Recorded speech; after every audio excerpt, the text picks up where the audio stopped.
Let's talk about circuit configuration, and by this we're talking about how data can travel from one computer to another or to many computers.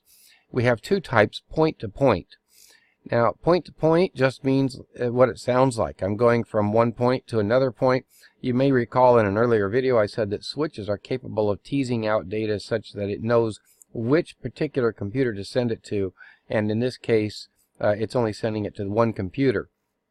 One way that that would occur would be something called unicast.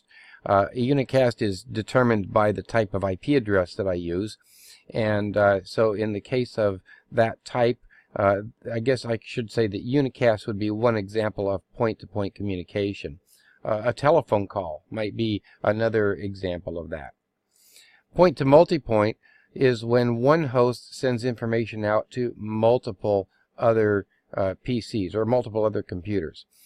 Broadcasts, again, that's determined by IP address.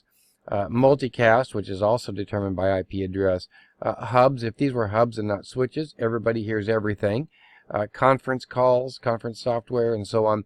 Those are all streaming would be another example in some cases of point to multipoint communication.